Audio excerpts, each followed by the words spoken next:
नमस्कार, स्वागत है आप सभी का। मैं हूं प्रीति सिंह। आज अयोध्या के श्री राम मंदिर में ध्वजारोहण हुआ।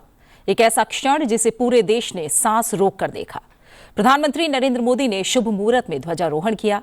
आज राम मंदिर के शिखर पर जब धर्म ध्वज फहरा तो ऐसा लगा जैसे सदियों का संघर्ष, वर्षों की प्रतीक्षा और करोड़ों लोगों की भावनाएं सब एक क्षण में पूज्य हो गई। 500 वर्षों का इंतजार खत्म हुआ। अयोध्या में बने भव्य श्री राम जन्मभूमि मंदिर के शिखर पर भगवा लहराया। प्रधानमंत्री नरेंद्र मोदी ने शुभ मुहूर्त में 22 फीट लंबे, 11 फीट चौड़े और लगभग 3 किलो वजनी धर्म ध्वजारोहण किया है। कार्यक्रम में उत्तर प्रदेश के मुख्यमंत्री योगी आदित्यनाथ, आरएसएस प्रमुख मोहन भागवत, राज्यपाल आनंदीबेन पटेल सहित देश भर से आए करीब 7,000 मेहमान इस ऐतिहासिक पल के गवाह बने। ध्वजारोहण से पूर्व प्रधानमंत्री नरेंद्र मोदी ने सप्त मंदिर में सप्त ऋषियों के दर्शन भी किए और भगवान राम की आरती की। अपने संबोधन में प्रधानमंत्री ने कहा कि राम मंदिर के शिखर पर फहरा रहा ये ध्वज केवल एक ध्वज नहीं है, बल्कि पूरी तरह से भारतीय सभ्यता के कायाकल्प का ध्वज है। भगवा रंग, सूर्यवंश का निशान, ओम शब्द और कोविदारा वृक्ष राम राज्य की महिमा दिखा रहे हैं। ऐसा राम राज्य जहां सत्य ही धर्म है, कोई भेदभाव या दर्द ना हो, शांति और खुशी हो, कोई गरीबी ना हो, कोई लाचार ना हो। हमारी आने वाली हजारों सदियों तक ये ध्वज भगवान राम के मूल्यों का प्रचार प्रसार करेगा। आगे उन्होंने ये भी कहा कि अगर भारत को 2047 तक विकसित राष्ट्र बनाना है तो हमें अपने अंदर राम को जगाना होगा। आज इस कार्यक्रम इनसाइट में हम सिर्फ कार्यक्रम की समीक्षा नहीं करेंगे, बल्कि चर्चा करेंगे इतिहास, संघर्ष, आस्था, आर्थिक सामाजिक बदलाव की और आधुनिक भारत के लिए राम राज के संदेशों की भी। राम मंदिर का संपूर्ण होना भारत के लिए क्या अर्थ रखता है और ये हमारे समाज, हमारी अर्थव्यवस्था, हमारी संस्कृति, हमारी आत्मा को कैसे बदल रहा है। हमारे साथ स्टूडियो में बेहद सम्मानित दो मेहमान आज मौजूद हैं। विष्णु शर्मा जी हैं जो कि लेखक और गीतकार हैं। विष्णु शर्मा जी, शुक्रिया हमारे साथ जुड़ने के लिए, धन्यवाद आपका।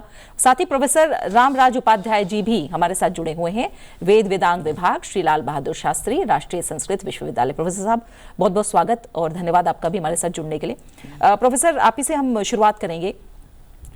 तुलसीदास जी लिखते हैं, धन्य अधम मध्यम जग जीवन, राम नाम जपी जो बितावे। आज राम मंदिर में ध्वज फहराने का क्षण करोड़ों लोगों के लिए जीवन का सबसे धन्य पल बना है। आपकी नजर में ध्वजारोहण जैसा जो प्रतीकात्मक क्षण है, उसका जन भावना पर इतना गहरा असर क्यों पड़ता है? इसे क्यों भावनात्मक विजय माना जा रहा है? देखिए, शास्त्रों में जब दृष्टि डालते हैं तो ध्वजा का विशेष महत्व बतलाया गया है। दृष्ट्वा ध्वजान्तु देवस्य मंडलान ज्वलन प्रभान, ऐसा वर्णन करते हुए लिखते हैं कि ध्वजा का दर्शन करने से मंदिर का जो दिव्य आशीर्वाद है वह व्यक्ति को प्राप्त होता है। तो ध्वजा का, प्रासाद का, मंदिर का जो पूर्ण दर्शन है और उसकी परिक्रमा है, प्रदक्षिणा है, उसका फल व्यक्ति को प्राप्त होता है।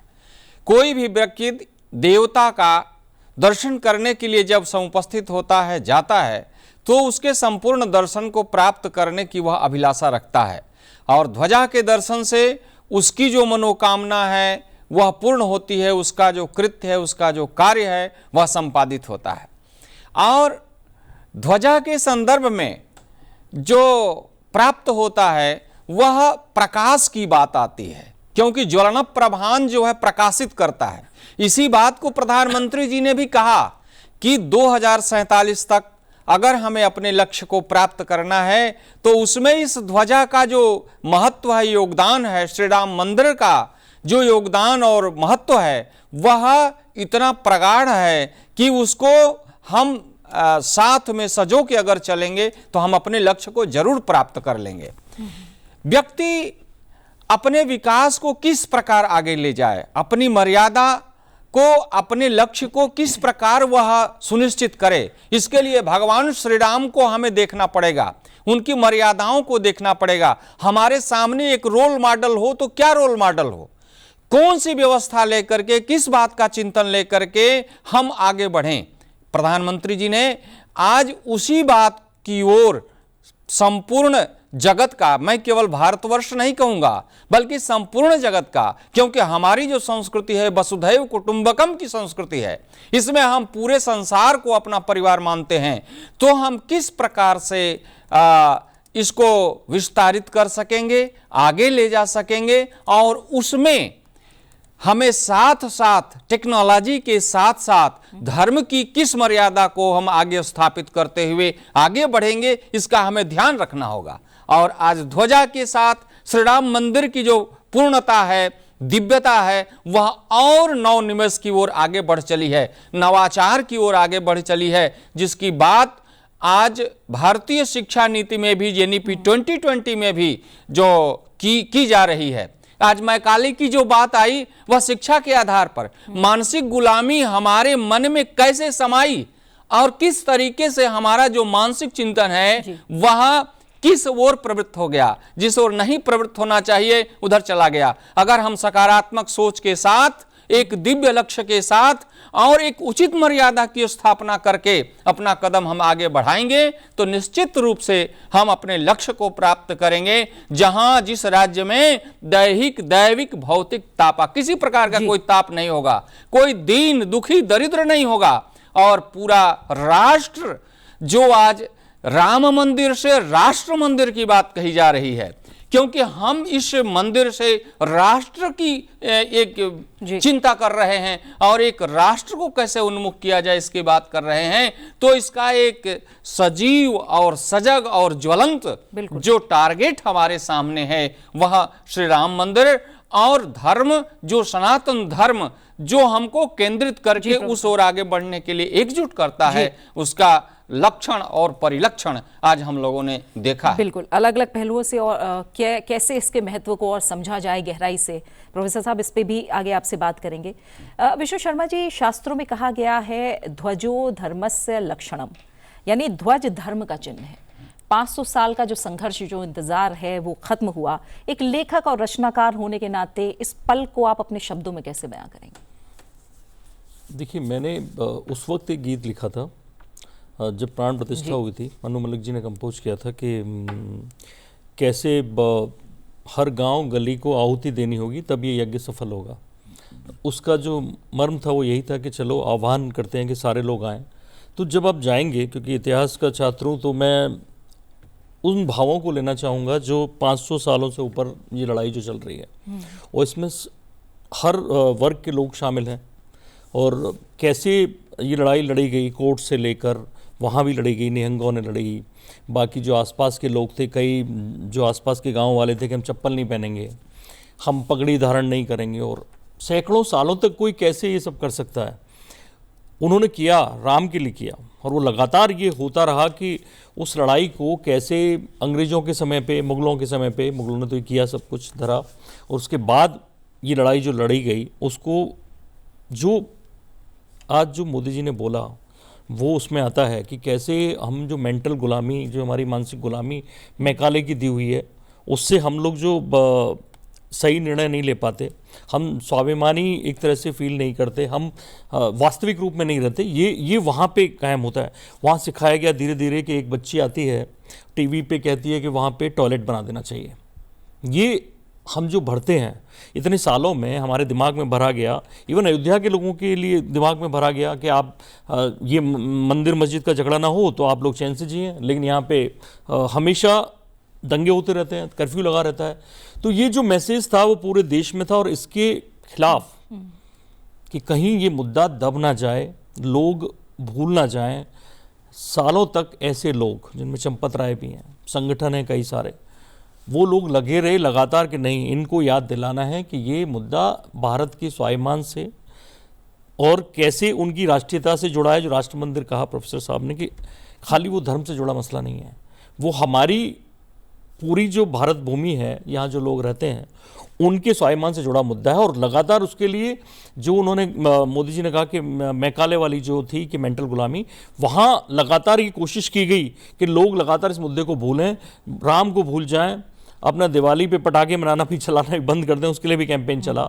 और कैसे लगातार राम का जो उत्तरकांड का जो कहा जाता है कि बाद में जोड़ा गया है, इतने सारे कैंपेन चलाए गए लगातार कि राम तो स्त्री विरोधी थे, उन्होंने सीता को निकाल दिया, प्लस वहाँ टॉयलेट बना दिया जाए, उसकी वजह से इतने दंगे होते हैं, ये इतना क्यों आंदोलन किया जा रहा है, इसको लेकर तमाम सारी चीज़ें होती रहीं। उसके बावजूद जो राष्ट्र ऋषि थे, मैंने राष्ट्र ऋषि बोलूँगा, ऐसे कई लोग हैं जो लगातार लगे रहे कि नहीं, हमें ये परिणति तक पहुंचाना है। वो लड़ाई कोर्ट में लड़ी गई, वो लड़ाई सड़कों पे लड़ी गई, वो लड़ाई मतलब जन जन के द्वारा लड़ी गई, और जन जन की लड़ाई बने, वो लड़ाई कुछ लोगों की न रह जाए, वो ये कोशिश की गई। और उसको कोशिश करते करते आज वो धर्म ध्वजावान लहराई है। आज वो ये संदेश दे रही है कि कैसे इतने सारे लोगों ने, अब वो विजुअल बार बार देखिए, वो धीरे धीरे ध्वजा ऊपर जा रही है और उसको हाथ जोड़े प्रधानमंत्री, संघ प्रमुख, सीएम, चंपत राय, जितने लोग स्क्रीन पर दिख रहे होंगे, वो सारे लोग देखिए कि वो उनके मन में क्या चल रहा होगा।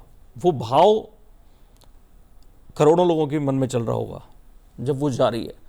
तो ये भावपूर्ण जो दृश्य था, बेसिकली ये बताता है कि आज वो सफल हो रहा है और हम उसके साक्षी बन रहे हैं। और उस दर्द को आप फील कर पाएंगे जब इतिहास में उतरेंगे, उन लोगों की कहानियां पढ़ेंगे जो उसके लिए शहीद हुए, जो उन लोगों की जिन लोगों ने सैकड़ों सालों तक कैसे भी उनके लिए केस लड़ा, एक एक डॉक्यूमेंट्स, लीगल डॉक्यूमेंट्स बचाया, कोर्ट में लड़े, ऐसे लोगों से लड़े जो कह रहे हैं कि वहाँ टॉयलेट बनवाओ, वहाँ ये बनवाओ, ऐसे लोगों से लड़े, अपने घरों में लड़ाइयाँ हुई। मतलब खुद आपको इतनी प्रदूषित कर दिया गया मानसिक रूप से कि उन्हें लगा कि पता नहीं क्या गलती करने जा रहे हैं। आज वो सब लोग गर्व से हैं और कल तक की कोशिश हुई है। आज भी मैं एक देख रहा था, लखनऊ के पत्रकार ने एक मैसेज दिया कि चंपत राय कहाँ गायब है, उनका तो किसी लिस्ट में नाम नहीं है। वो कर रहा है मैसेज। कल भी रवि मेहरोत्रा जो सपा के हैं, उन्होंने सवाल उठाया कि शंकराचार्य को करना चाहिए उसका उद्घाटन। अवधेश प्रसाद कह रहे हैं कि मुझे निमंत्रण नहीं दिया गया। तो ये लगातार अभियान जारी रहा और उससे लड़के ये जीत मिली है। ये बहुत बड़ी जीत है वाकई, ऐतिहासिक। बिल्कुल। प्रोफेसर साहब, अगर थोड़ा सा और हम समझे, जो प्रधानमंत्री ने संबोधन दिया, उन्होंने कहा हम सभी को अब सक्षम, शानदार और दिव्य भारत बनाने का संकल्प लेना चाहिए। तो यानी एक तरह से समझे तो ये सिर्फ मंदिर की बात नहीं है, बल्कि एक बड़े विजन की शुरुआत है, विकसित भारत का सपना, जिसमें संस्कृति और आध्यात्मिकता को विकास के साथ जोड़कर आगे बढ़ा जाए। और यही कहीं ना कहीं भारत की आत्मा है, जिसे दुनिया जानती, समझती, देखती है, उससे प्रेरित होती है और ये युवाओं को भी प्रेरित करता है। पीएम ने युवाओं से कहा कि वो अपनी सांस्कृतिक विरासत को गर्व के साथ भारत का नया सवेरा लिखें। और इस बयान में कहीं ना कहीं ये भरोसा है कि भारत की जो अगली पीढ़ी है वो सिर्फ आर्थिक रूप से नहीं, बल्कि मानसिक और आध्यात्मिक रूप से भी विकसित हो सकती है। और ये सबसे बड़ी चुनौती सिर्फ भारत के आगे नहीं, पूरी दुनिया के आगे है कि आप विकास की बयान में तो बह रहे हैं, लेकिन आध्यात्मिक और मानसिक रूप से भी आप विकसित हो, ये सबसे बड़ा चैलेंज है पूरी दुनिया के आगे। तो ये देश की सक्षम शक्ति का निर्माण होगा कहीं ना कहीं। तो एक तरह से आप क्या देख रहे हैं, कैसे समझते हैं इसको कि सामाजिक समरसता, आर्थिक प्रगति, आध्यात्मिक चेतना, इन सभी को जोड़कर भारत कैसे आगे बढ़े? देखिए, मैं श्री लाल बहादुर शास्त्री संस्कृत विश्वविद्यालय में कर्मकांड का प्रोफेसर हूं, कर्मकांड बच्चों को पढ़ाता हूं। जब हम ध्वज के बारे में चर्चा करते हैं, चूंकि आज उसका अवसर है, तो अग्नि पुराण में एक बात आती है, मैं उसको यहां कोट करना चाहता हूं। इसमें उन्होंने कहा कि कुमुदः कुमुदाक्षोथ पुंडरीकोथ वामनः शंकुकर्णः सर्वनेत्रैः सुमुखः सुप्रतिष्ठितः ध्वजानाम देवता येते सर्वे पूज्या क्रमेण। तो ध्वजा के 8 देवताओं का वहां पर वर्णन किया गया। अब 8 देवता क्या है? कुमुदः कुमुदाक्षः, ये कुमुद क्या है? कहा प्रकाश। आपको अंधकार से प्रकाश की ओर जाना है, अज्ञान से ज्ञान की ओर जाना है, जिसकी बात आदरणीय प्रधानमंत्री जी ने अभी इस मंच से कही है। वह कैसे जाएंगे? जब हम 8 दिशाओं से सोचेंगे। भारतीय संस्कृति में इसकी बात की गई है, क्योंकि 4 दिशाएं और 4 कोण मिलकर के 8 दिशाएं हो गई। तो 8 ओर से यानी सर्वांगीण विकास की बात आ रही है। सर्वांगीण विकास का मतलब जो धर्म, अर्थ, काम, मोक्ष, पुरुषार्थ चतुष्टय का चिंतन है, उस चिंतन को भारतीय संस्कृति संपूर्ण चिंतन मानती है। और उस चिंतन के लिए हमें ध्वज के इन देवताओं को वाहक बनाना पड़ेगा, उनका आशीर्वाद लेना पड़ेगा या उनसे प्रेरणा लेनी पड़ेगी। किसी भी चीज को हम किस एंगल से देखते हैं यह हमारे ऊपर निर्भर है, लेकिन अगर उसके सभी पक्षों को हम अगर जान जाएंगे तो हम उसकी निंदा नहीं करेंगे। हम उसकी निंदा क्यों करते हैं? क्योंकि शायद हम एक पक्ष को देखते हैं, दूसरा पक्ष हमें अंधकार में दिखता है। लेकिन ध्वजोत्तोलन का, ये आज ध्वज आरोहण का जो क्रम उपस्थित हुआ है, इस क्रम पर जो 8 देवताओं का वर्णन यहां पर मिलता है, वो 8 ओर से, 8 दिशाओं से हमको समृद्ध बनाता है और हमारे सर्वांगीण विकास में पुष्टि प्रदान करता है। क्योंकि आज हमें राष्ट्र प्रथम की बात को सोचना है, और राष्ट्र प्रथम जब तक हम नहीं सोचेंगे तब तक हमारे अंदर वह भाव नहीं आएगा, समर्पण का वो भाव नहीं आएगा जिससे हम आगे बढ़ सकेंगे।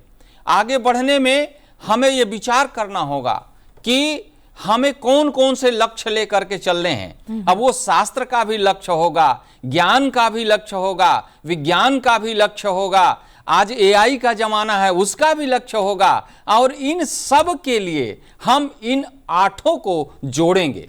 कुमुदः, कुमुदाक्ष, पुंडरीक, वामन। बिल्कुल प्रोफेसर साहब, ये क्या सामूहिक जो सामर्थ्य है उसकी एक तरह से, जैसे पीएम ने भी कहा ना कि सामूहिक सामर्थ्य की चेतना स्थली है, और हर एक से आप बहुत कुछ सीखते हैं। माता शबरी का जो मंदिर है जनजातीय समाज के प्रेम भाव को दिखा रहा है, आतिथ्य की प्रतिमूर्ति है।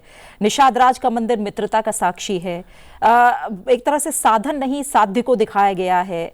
हमने देखा संत तुलसीदास का मंदिर है, महर्षि विश्वामित्र, महर्षि अगस्त्य, तो रामलला के साथ इन सभी ऋषियों का होना, यहाँ दर्शन हो रहे हैं, लेकिन जो अलग अलग तरह के संदेश दे रहे हैं, तो सामूहिक सामर्थ्य भी दिखा रहा है। और इसकी बात लगातार कही जा रही है प्रधानमंत्री की तरफ से भी कि जो सामूहिक सामर्थ्य है वो हमें कहीं ना कहीं विकसित भारत और दुनिया में एक अलग पहचान दिलाएगा। निश्चित रूप से जो इस मंदिर के प्रांगण का जो दृश्य है, वह दृश्य जो हमारे शास्त्रों में परिलक्षित हो रहा है वह यहां पर दिखाई देता है, और इसमें कोई छोटा बड़ा नहीं है।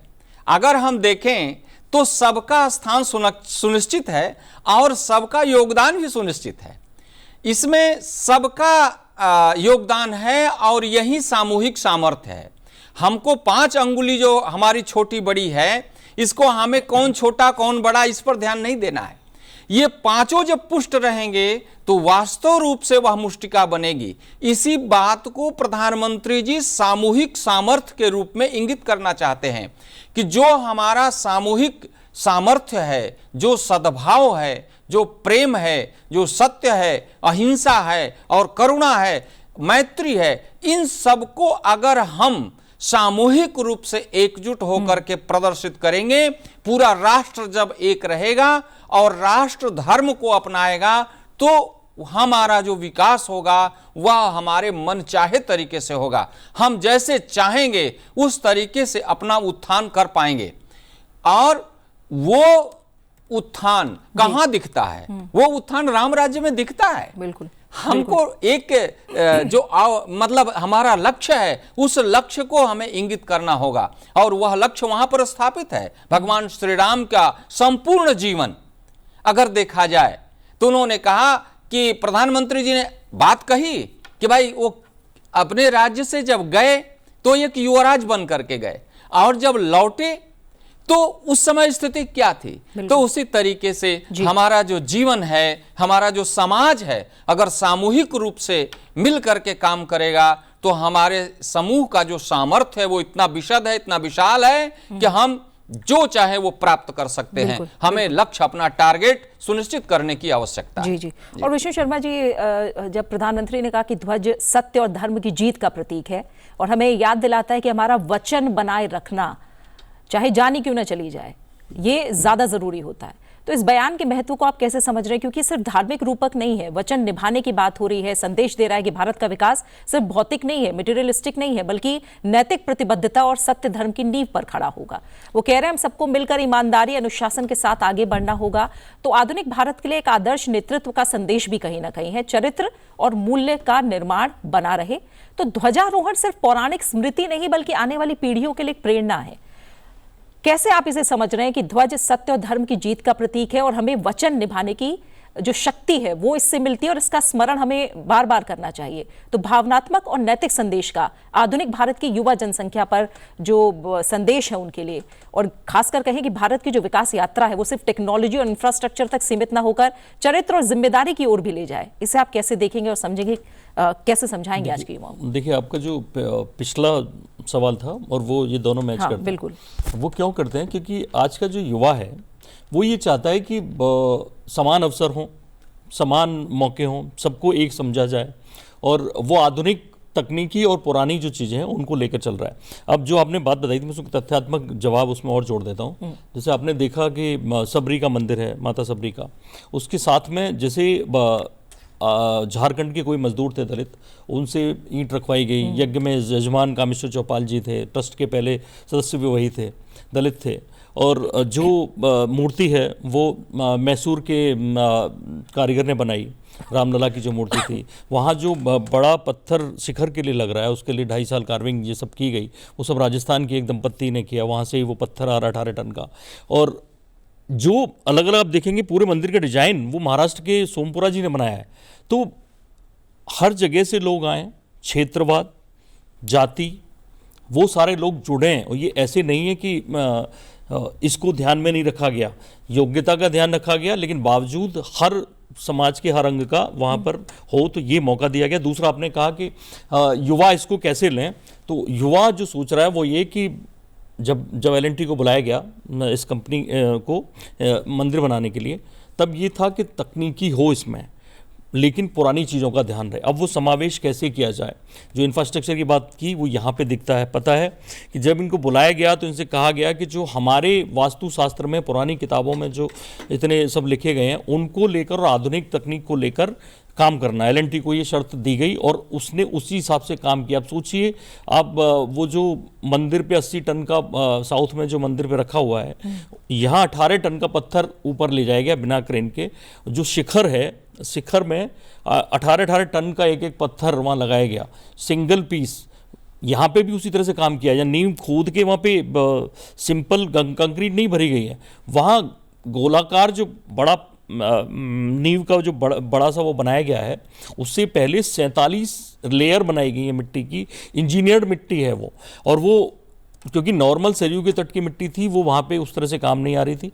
इसलिए नींव की बात करें आप, टेक्नोलॉजी की जो बात कर रही थी, नींव की बात करें आप, वहाँ जो मिट्टी थी उसकी बात करें आप, शिखर की बात करें, आपको ये पता चलेगा कि ये सारी चीज़ें आधुनिक और पुरातन को मिलाकर हो रही हैं। एक समान अवसर की बात थी, एक टेक्नोलॉजी की बात थी। टेक्नोलॉजी आपको देखने को मिली लोगों को, कैसे सूर्य की रोशनी सीधे रामलला की तरफ आती है और उसको किस तरह से उन्होंने प्रयोग किया। वहाँ जो अंदर गर्भगृह है वहाँ काला पत्थर लगाया गया बेल्जियम का, और उस पत्थर पे उतना पॉलिश किया गया है कि आप जब झुकेंगे रामलला को प्रणाम करने के लिए तो उसमें रामलला का अक्स नज़र आएगा, परछाई नज़र आ जाएगी। तो उस तरह से उस पे पूरे जो मंदिर में अभी आप जाएंगे, धीरे धीरे राज को लेंगे कि कैसे कैसे मंदिर में काम हुआ है, कैसे ये 1000 साल तक कम से कम बना रहे। इसके लिए इतनी सारी मेहनत तकनीकी रूप से हुई। और जो आप बात कर रहे थे कि कैसे युवाओं को, हम और प्रोफेसर साहब यही अभी थोड़ी देर पहले डिस्कस कर रहे थे कि लोग आपको गंभीर कैसे लें, युवा खास तौर पे। तो युवा देख रहा है, जो ये सरकार आई उसने सबसे पहले क्या किया कि इंफ्रास्ट्रक्चर पे काम करना शुरू किया। उसने ऐसे ऐसे क्षेत्रों में काम करने शुरू किया, क्योंकि भूखे पेट ना भजन को पाला। आप सिंपल वे में बात करेंगे, युवाओं को कहेंगे चलो भाई राम मंदिर आंदोलन में चलना है, नहीं जाएगा। युवा को अपने रोजगार के अवसर चाहिए, युवा को तरक्की चाहिए, युवा को यहीं सब कुछ चाहिए। वो अमेरिका चाइना जैसा देश यहाँ क्यों ना हो, तो आप इंफ्रास्ट्रक्चर डेवलपमेंट देख लीजिए। आप अब वो युवा सोच रहा है, सरकार सोच रही है कि भैया चिप डिजाइनिंग भी यहीं करेंगे हम, तो चिप डिजाइनिंग के लिए कितना काम चल रहा है आप देखिए। रेलवे का बदलता स्वरूप देखिए आप, समुद्र में वो केबल बिछाई जा रही है, पहले सोचा नहीं जा रहा था। एक एंटनी ने कभी कहा था कि हम इंफ्रास्ट्रक्चर बॉर्डर पे इसलिए मजबूत नहीं करते कि उधर की सेना आ जाएगी। आज बॉर्डर पे इंफ्रास्ट्रक्चर कितना मजबूत हुआ है, आज हमारा डिफेंस टेक्नोलॉजी में कितना काम हुआ है, वो देश जो देख रहा है, आज का युवा देख रहा है कि हमारे लिए। अभी देखिए एंटरटेनमेंट और मीडिया के फील्ड में वेब्स और इफी में इस बार पूरा AI फिल्मों का अलग से फेस्टिवल रख दिया गया है। हर बार कुछ ऐसा हो रहा है कि लोगों को ये ना लगे कि ये ऐसे लोग हैं जो केवल राम मंदिर बनाने आए हैं। ये वो लोग हैं जो राम मंदिर श्रद्धा के लिए जरूरी है, इसलिए ये कहा गया कि वो राष्ट्र का प्रतीक है, कि राष्ट्र की हमारी जो एक साझी विरासत है जिसको रखना चाहिए, उसको बनना चाहिए। वो मंदिर भव्य बनना चाहिए, भव्य बनेगा तो मैसेज जाएगा, संदेश जाएगा, और युवाओं को बाकी मैसेज वो अपने काम से दे रहे हैं। बिल्कुल। तो बिल्कुल आज की चर्चा से ये बात बिल्कुल स्पष्ट है कि ध्वज सिर्फ एक प्रतीक नहीं, हमारी आस्था, संघर्ष, एकता और आत्मिक शक्ति का भी संदेश है। और राम मंदिर का पूर्ण होना और आज का ध्वजारोहण सबको याद दिला रहा है कि जब समाज एकजुट होता है तो असंभव से असंभव कार्य भी संभव हो जाता है।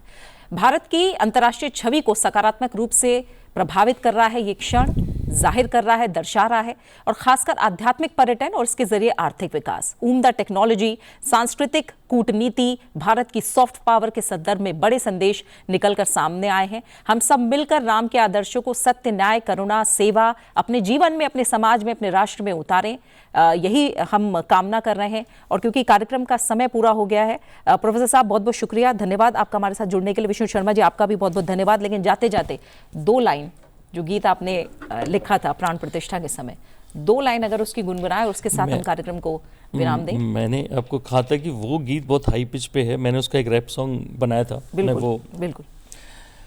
राम राम में सारे धाम, नाम पुकारा बन गए काम, ऐसा क्या जादू है इसमें, मनी दिवाली हर गली गाँव। अक्षय ऊर्जा का स्रोत वो, साहस से उत्प्रोत वो, काल उनका दास है, साथ में महाकाल है, भक्तों के सर पे हाथ है, आस बस रघुनाथ हैं।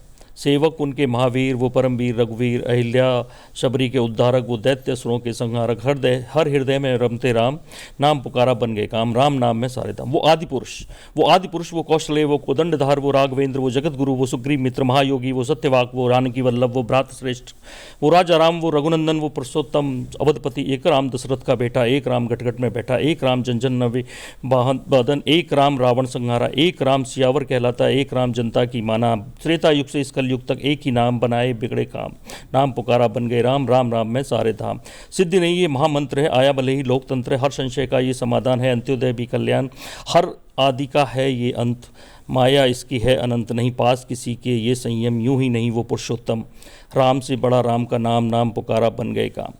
धैर्य हिमालय पर्वत सा, क्रोध समुद्र सुखाने का, करुणा क्षीर सागर सी है, प्रेम राम सेतु बनाने का, त्याग दिया सब राजपाट, वचन खातिर वन का वास, आधा जीवन भीषण वन में और आधा बीता गुरुकुल में, कैसा राजा का बेटा ये रहा ही नहीं राजमहल में, रघुकुल नीति या जीवन नीति, प्राण वचन पर है वारी, शब्द कोश में इनकार नहीं, पिता नहीं यूं ही बलिहारी, मरा मरा बोलकर भी तार दिए इसने इतने नाम, नाम पुकारा बन गए काम।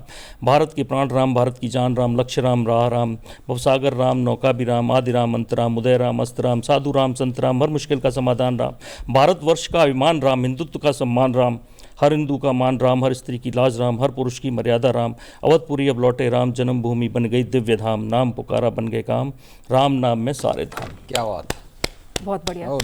और इसी के साथ कार्यक्रम को हम यही विराम देते हैं। इनसाइट में फिलहाल मेरे साथ इतना ही। नमस्कार।